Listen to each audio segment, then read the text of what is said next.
الكريم. أما بعد فأعوذ بالله من الشيطان الرجيم. بسم الله الرحمن الرحيم.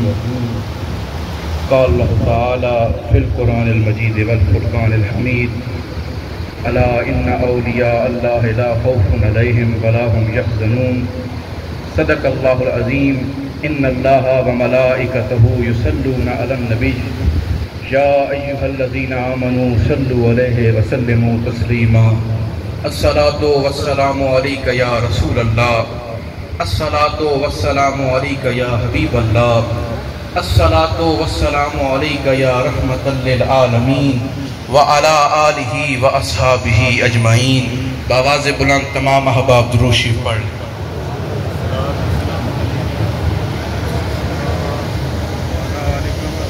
السلام مرشد روشن دلاں، السلام مقتدائے کاملاں، السلام قاسم فیض علی، السلام نائب ہند الولی.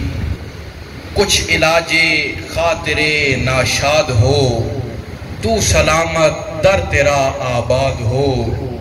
کون ہے جس پر نہیں احسان تیرے، چشتیوں کے چاند میں قربان تیرے. معزز و محترم سامعین کرام اور میرے انتہائی واجب الاحترام قابل صد عزت و احترام تمام مشائخ عظام علماء کرام، آج ہم تمام احباب سالانہ عرس مبارک کی پہلی نشست میں حاضر ہیں. دعا ہے اللہ رب العزت ہم سب کا آنا اپنی بارگاہ میں قبول و منظور فرمائے. حضرات محترم، امام غزالی متکلم تھا، محقق تھا. ساری زندگی فلسفے کی گتھیاں سلجھاتے گزر گئی، تحقیقات کرتے گزر گئی. ایک دن بیٹھے بیٹھے یوں خیال آیا کہ اے غزالی، اتنی زندگی تو نے جس کا علم پڑھا، جس کے لیے تو نے محنت کی، جس کے لیے تو نے تحقیقات کی، کیا کبھی اس ذات کو دیکھا بھی ہے؟ یہ خیال، یہ خواہش، یہ تمنا دل میں آئی. اٹھے اور اپنے اساتذہ کے پاس گئے، عرض کی حضور دل میں خواہش ہے، اس ذات کو دیکھنا چاہتا ہوں. اساتذہ نے کہا یہ ہمارے بس کی بات نہیں ہے. متکلمین کے در پر پہنچا. امام غزالی وہاں سے بھی انکار کا جواب سن کر محققین کے در پر پہنچا، لیکن ان نے بھی عرض کر دی کہ ہمارے بس کی یہ بات نہیں ہے کہ ہم اس در تک تیری رسائی کرا سکیں. راہ چلتے ایک فقیر سے مل گیا. امام غزالی نے عرض کی حضرت دل میں تمنا ہے، اللہ کی زیارت کرنا چاہتا ہوں، اس یار کی زیارت کرنا چاہتا ہوں. اس فقیر نے کہا سامنے اولیاء کی بستی ہے، وہاں چلا جا، وہ تیری یہ مراد پوری کروا سکتے ہیں. متکلم محقق امام غزالی فقیروں کی بستی میں چلا گیا. ایک فقیر کے در پر دستک دی. فقیر باہر آیا اور ارشاد فرمایا اے غزالی، آج تو ہم جیسے فقیر کے در پر کیا کر رہا ہے؟ تو خود محقق ہے، متکلم ہے، امام ہے. اس نے کہا مانا کہ علم رکھتا ہوں، لیکن ایک خواہش دل میں پیدا ہو گئی ہے. لوگوں نے کہا آپ کے سوا کوئی اس خواہش کو پورا نہیں کروا سکتا. فقیر نے، درویش نے ارشاد فرمایا امام غزالی بول کیا خواہش ہے؟ امام غزالی نے کہا حضرت اس ذات کو دیکھنے کا شوق رکھتا ہوں، اس ذات کی زیارت کرنا چاہتا ہوں جس کے لیے ساری زندگی گزار دی. فقیر نے کہا پکا ارادہ ہے؟ غزالی نے کہا جی حضور پکا ارادہ ہے. اسے دیکھنے کی جو لو لگی تو نصیر دیکھ ہی لیں گے ہم. انہیں دیکھنے کی جو لو لگی تو نصیر دیکھ ہی لیں گے ہم. وہ ہزار آنکھ سے دور ہو، وہ ہزار پردہ نشیں سہی. سرے طور ہو، سرے حشر ہو، ہمیں انتظار قبول ہے. وہ کہیں ملے، وہ کبھی ملے، وہ کبھی سہی، وہ کہیں سہی. علامہ اقبال نے کہا کبھی اے حقیقت منتظر نظر آ لباس مجاز میں، کہ 1000 سجدے تڑپ رہے ہیں میری جبین نیاز، جو میں سر بسجدہ ہوا کبھی تو زمین سے آنے لگی صدا، تیرا دل تو ہے صنم آشنا تجھے کیا ملے گا نماز۔ امام غزالی نے لکھا کہ میں تجربے کے بعد اس نتیجے پہ پہنچا ہوں کہ اگر اللہ تک کوئی راستہ جاتا ہے وہ ان کاملین کا راستہ جا رہا ہے۔ آواز بلند سبحان اللہ کہہ دیں، اور پھر انہی کاملین کی صف میں ایک چمکتا دھمکتا ستارہ جس کے عرس پہ آج ہم حاضر ہیں۔ آپ کی والدہ کو آپ کی ولادت سے قبل خواب آیا۔ خواب کیا آیا کہ آپ نے ایک سورج دیکھا جو چمک رہا ہے اور سارے زمانے کو روشنی دے رہا ہے۔ سورج کی یہ خصوصیت ہے وہ زمین کو بھی روشنی دیتا ہے اور وہ چاند کو بھی روشنی دیتا ہے، اور سورج کو جو ذات روشنی دے رہی ہے وہ نور مصطفیٰ ہے۔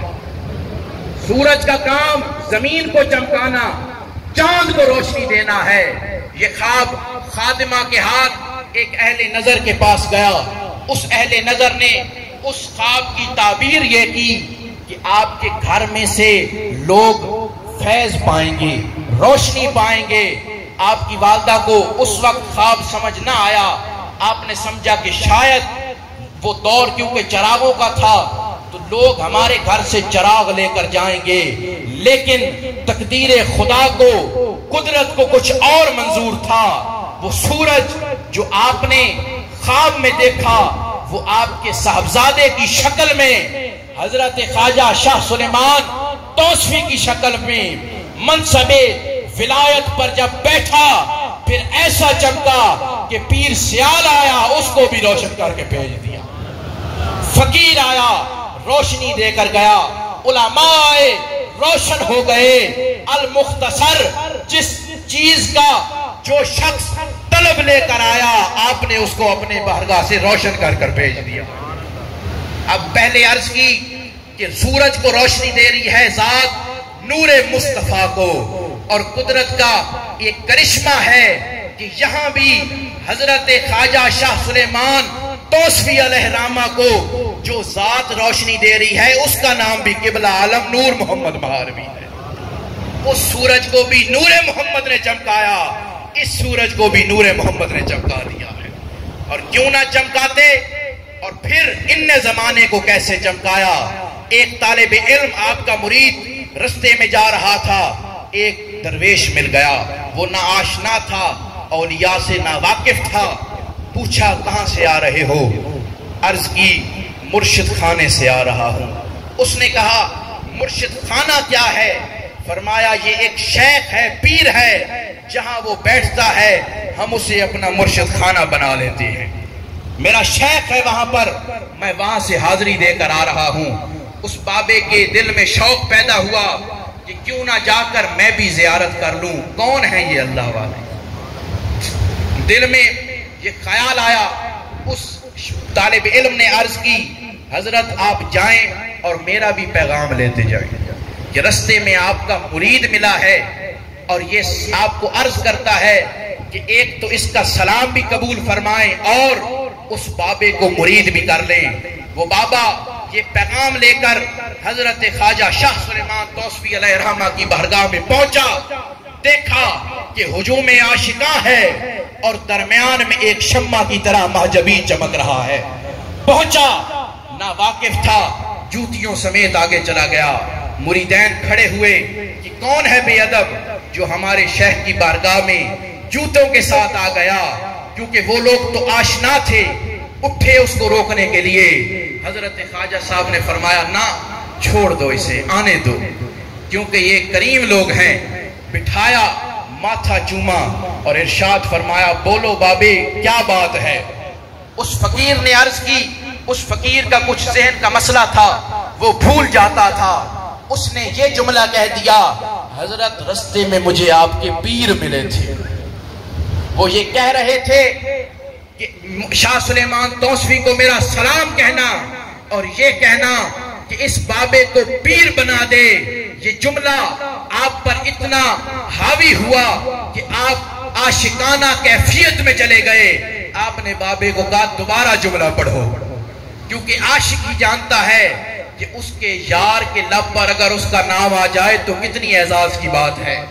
دوبارہ سنا جملہ، دوبارہ بولو۔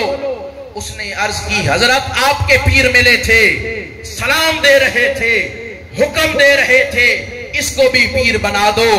ارے جس کا پیر قبلہ عالم جیسا ہو وہ پھر اس چیز پر ناز ہی کرتا ہے۔ ناز کر رہے تھے، 5 مرتبہ آپ نے وہ جملہ سنا، پھر اپنے صاحبزادے کو حکم دیا بیٹے جاؤ وہ پگڑی لے کر آؤ جو مجھے قبلہ عالم نے پہنائی تھی۔ اب یہ پگڑی وہ پگڑی ہے جو ولایت کی پگڑی کہلاتی ہے۔ لائی گئی، دستار فرما کر آپ نے وجدانہ کیفیت میں یہ فرمایا بابے اگر آج تو یہ کہتا کہ میرے پیر نے کہا ہے اس کو ولی کامل بنائیں، شاہ سلیمان توسوی آج تجھے ولی کامل بنا کر یہاں سے فیض ملتا نہیں۔ حق سے کبھی نسبت کے بغیر بات بنتی نہیں، مرشد سے عقیدت کے بغیر کوئی کتنا ہی کرے فیض اثر کا دعویٰ اصل میں کچھ بھی نہیں ان کی محبت کے بغیر۔ زہد و تقویٰ ہو یا رندو مستی ساجد اصل میں کچھ بھی نہیں ان کی عنایت کے بغیر۔ بآواز بلند سبحان اللہ کہہ دیں۔ ایک بادشاہ اس نے اعلان کیا کہ میری اگر مراد پوری ہوئی تو میں خزانے کھول دوں گا، جس کا جو دل آئے وہ خزانے سے لے جائے۔ اللہ نے اس کی مراد پوری کی، خزانہ کھول دیا۔ واقعے پر توجہ نہیں دینی، نتیجے پر توجہ دینی ہے۔ کھل گئے خزانے، سب نے مال اٹھانا شروع کر دیا۔ ایک فقیر آیا اور اس نے بادشاہ کے سر پہ ہاتھ رکھ دیا۔ لوگوں نے کہا بے وقوف ہو، مال کو چھوڑ کے بادشاہ پر ہاتھ کیوں رکھا؟ فقیر نے کہا بے وقوف تم ہو۔ کیوں؟ کیونکہ مال بھی اسی بادشاہ کا ہے، میں نے بادشاہ کو چنا ہے، مال بھی خود بخود میرا ہو گیا۔ اب نتیجہ یہ نکالنا ہے کہ یہ اولیاء کاملین جن کی بارگاہ میں ہم آ جائے ہیں یہ دنیا سے کنارہ کر لیتے ہیں اور اس کے ہو جاتے ہیں جس کی یہ دنیا ہے۔ جب یہ اس کے ہو جاتے ہیں دنیا والے خود بخود ان کے تابع ہو جاتے ہیں۔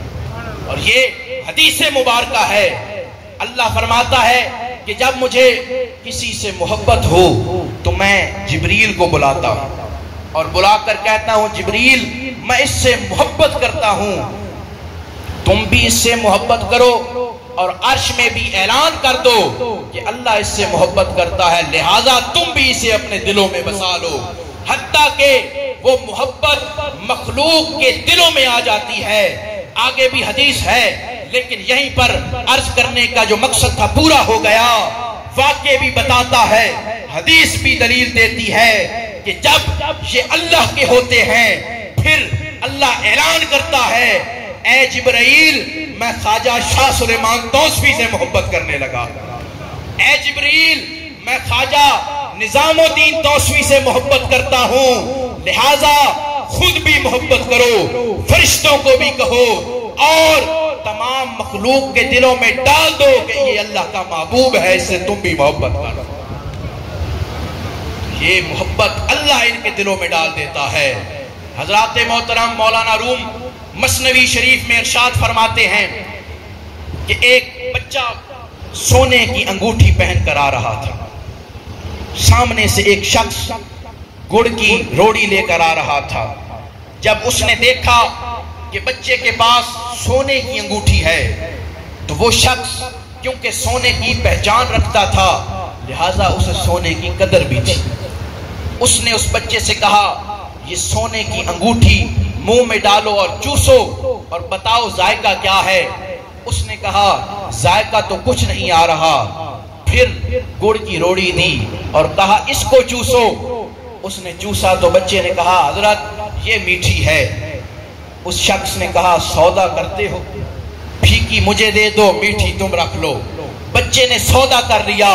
مولانا روم یہاں پر حقائق ختم کر کر یہ ارشاد فرماتے ہیں کہ لوگوں یہ نہ سمجھو کہ لوگ اولیاء کی بے ادبی کیوں کرتے ہیں، اس کی وجہ یہ ہے ادب وہی کرتا ہے جو ان کی پہچان رکھتا ہے، جو ان سے نہ آشنا ہو نہ واقف ہو، جو ان کی پہچان نہ رکھتا ہو وہ کیسے جانے گا ان کا مقام اور ادب کیا۔ لہذا ہم ہیں وہ لوگ جو ان کو جان کر ان کا ادب کرتے ہیں۔ اور مولانا روم نے جب یہ بات پڑھی تو پھر مولانا روم نے قلم اٹھایا، کیا فرماتے ہیں کہ از خدا خواہیم توفیق کے ادب، از خدا خواہیم توفیق کے ادب،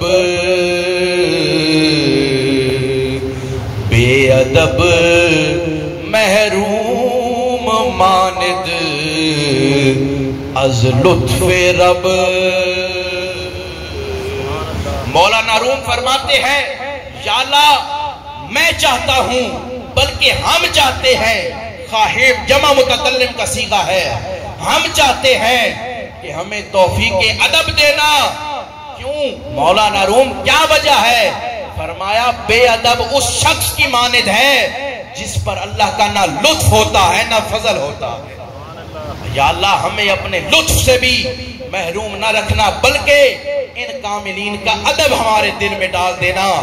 آگے مولانا روم نے کہا کہ صد کتابو صد ورق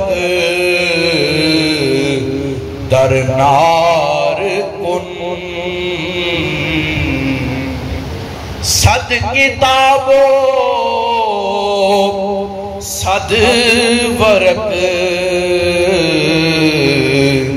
در نار کن، روئے دل را جانب دلدار کن۔ مولانا روم نے فرمایا کہ لوگوں صد کتابوں صد ورق در نار کن، 100 کتابیں 100 صفحے وہ کتابیں اور وہ صفحے آگ میں ڈال کے جو تجھے بے ادبی کا درس دیتی ہے۔ اور پھر کیا کرنا ہے؟ روح دل را جانب دلدار کن، کتابوں سے صفوں سے دل کو ہٹا لے، روح دل را جانب دلدار کن، ان کاملین کی طرف اس دل کا چہرہ کر لے، اللہ خود بخود تجھے اپنا بنا لے گا۔ آواز بلند سبحان اللہ کہہ دیں۔ ادب ایسی چیز ہے یہاں پر آنے والوں 2 چیزیں یہاں سے مانگ کر جاؤ، ایک عشق کی دولت، دوسرا ادب کی دولت۔ ادب وہ دولت ہے اگر کافروں کے دل میں بھی آئے ان کو بھی مسلمان کر دیتی ہے۔ اٹھائیں تفسیریں، حضرت موسیٰ علیہ السلام کے مقابلے میں جادوگر آئے، کئی تعداد میں تھے، کافر تھے، آمنا سامنا ہوا، ایک جملہ کہا، تفسیریں کہتی ہیں صرف اتنا کہا حضرت اگر اجازت ہو تو ہم اپنا پہلے کرتب دکھائیں یا آپ پہل کریں گے۔ یہ فرمایا ایک جملہ تھا لیکن دل میں نبی کا ادب آیا۔ ادب آنے سے تفسیریں یہ کہتی ہیں کہ اللہ نے ان سارے جادوگروں کو سجدے میں گرا کر ایمان کی دولت دے دی، تو پھر ہم لوگ تو اچھے خاصے مسلمان ہیں، ہمارے دلوں میں اگر ان کا ادب زیادہ ہو گیا تو سوچیں پھر اللہ کا کتنا ہم پر فضل ہو رہا ہوگا۔ ان کا ادب ہمارے لیے فضل خدا کا باعث ہے، رحمت خدا کا باعث ہے۔ جب تک بکا نہ تھا تو کوئی پوچھتا نہ تھا، تو نے خرید کر ہمیں انمول کر دیا۔ ادب یہ ضروری ہے، بغیر ادب کے کچھ نہیں حاصل ہو سکتا۔ حضرت صدیق اکبر رضی اللہ تعالی عنہ اول خلیفہ، آپ حضور کا جب وصال ہوا ظاہری طور پر، جب یہاں سے پردہ فرما کر قبر انوار میں پہنچے، یہ بھی یاد رکھیں ہم اہل سنت و جماعت ہیں، ہمارا یہ عقیدہ ہے انبیاء اولیاء یہ اس دنیا میں تو زندہ ہیں ہی صحیح، مزار پن اروار میں بھی زندہ اور آباد ہیں۔ بلکہ مولانا اعزاز نے، یہ بات دیوبندی کا بہت بڑا عالم ہے، اس نے لکھا کہ لوگوں یہ جو اولیاء ہیں یہ شمع کی مثل ہے۔ اب میں آپ کے سامنے عرض کرتا ہوں، ایک شمع محفل میں ہے، ایک صحن میں آپ شمع رکھ دیں تب بھی اس شمع نے روشنی فراہم کرنی ہے، اور اگر وہی روشنی اٹھا کر کمرے میں رکھ دیں تب بھی شمع جل رہی ہے، صرف مکان بدلا ہے، شمع بجھی نہیں ہے۔ اولیاء انبیاء یہ اس شمع کی مثل ہے، فرق یہ ہے پہلے محفل میں لوگوں کو فیض دیتے تھے، پہلے محفل میں چمکتے تھے، اب مزار پن اروار میں روشن ہے اور لوگوں کو فیض دے رہے ہیں۔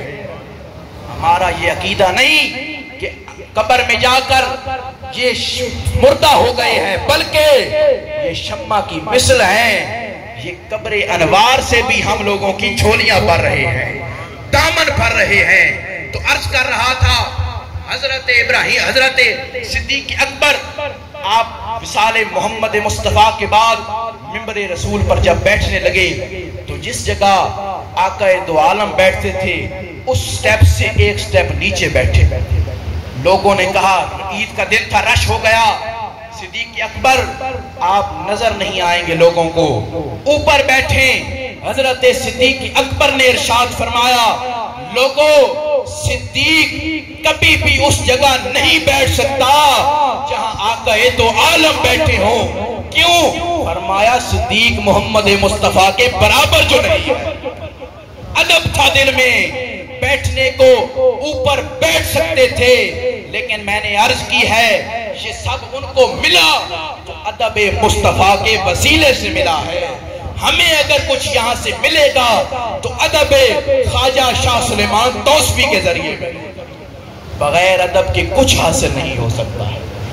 حضرت خواجہ شاہ سلیمان توسفی علیہ رحمہ محفل میں جلوہ گر تھے، کیونکہ آج عرس دو ہستیوں کا ہے، ایک حضرت خواجہ شاہ سلیمان توسفی علیہ رحمہ اور ایک حضرت خواجہ نظام الدین توسفی۔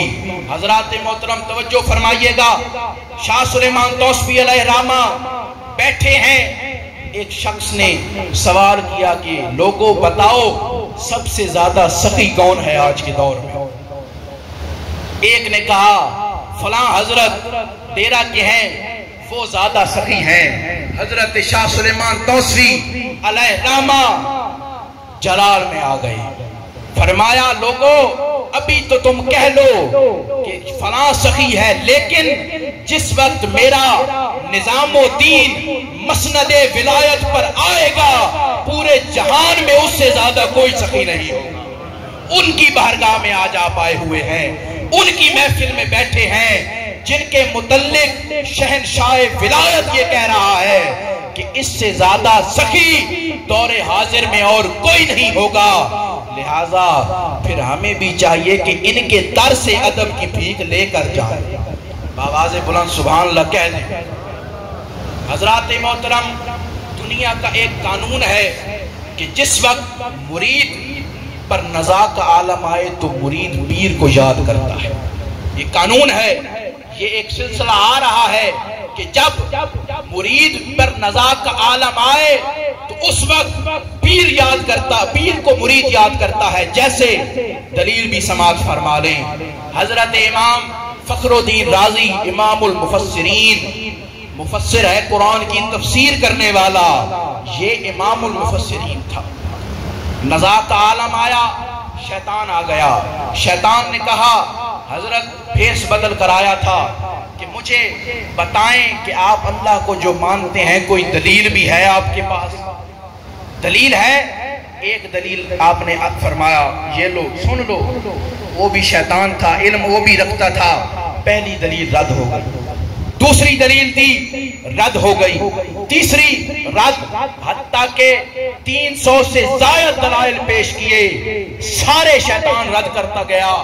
پھر یکدم خیال آیا کہ اب اس علم اور ایمان کا کیا فائدہ، فخر الدین رازی جب تو اپنے یار کو بھی ثابت نہ کر پایا؟ کیا فائدہ علم کا؟ بس یہ سوچا اور اپنے شیخ کو تصور میں لیا. آپ حضرت شیخ شہاب الدین سہروردی علیہ رحمہ وضو فرما رہے تھے. آپ کے شیخ ان نے فوراً تصورات میں پیغام بھیجا، فخر الدین تو یہ کیوں نہیں کہتا کہ میں اس یار کو بغیر دلیل کے مانتا ہوں؟ امام فخر الدین رازی نے آخری دلیل یہ پیش کی، شیطان صاحب ہم اس یار کو بغیر دلیل کے مانتے ہیں. یار کو ماننے کے لیے دلیلوں کی ضرورت نہیں، نظر کی ضرورت ہوتی ہے. نہیں مانتے، نہیں دیتے تو یہ دلیل، بغیر دلیل کے وہ ہمارا یار ہے. یہ سنا وہ شیطان غائب ہو گیا.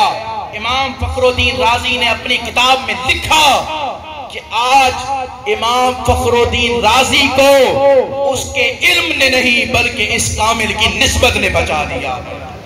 یہ وہ لوگ ہیں حضرات محترم جو اس دنیا میں بھی کام آئیں گے، قبر میں بھی کام آئیں گے، حشر میں بھی کام آئیں گے اور پل صراط پر بھی ہمارے کام آئیں گے.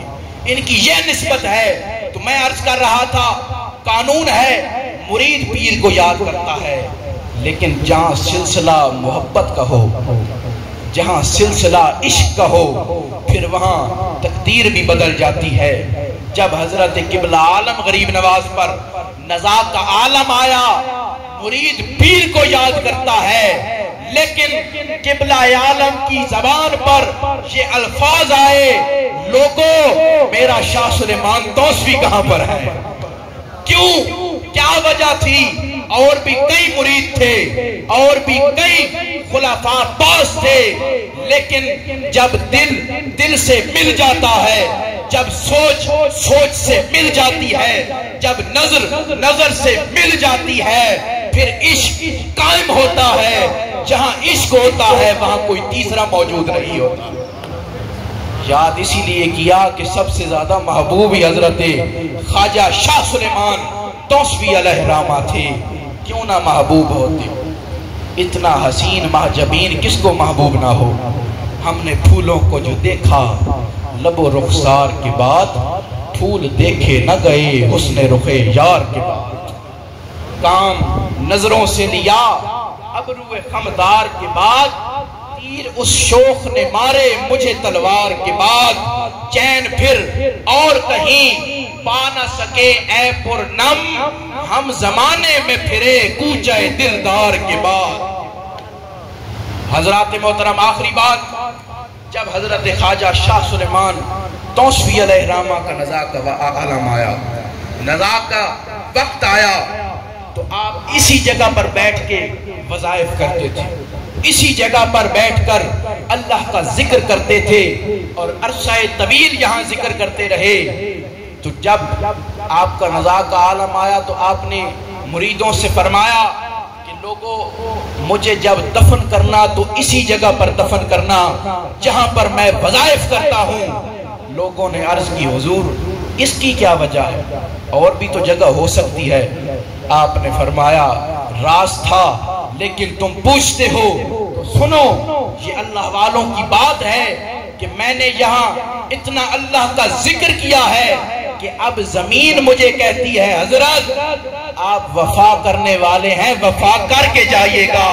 زمین چاہتی ہے کہ شاہ سلیمان توسوی جب اس دنیا سے جائے تو اسی جگہ پر سپرد خاک کیے جائے.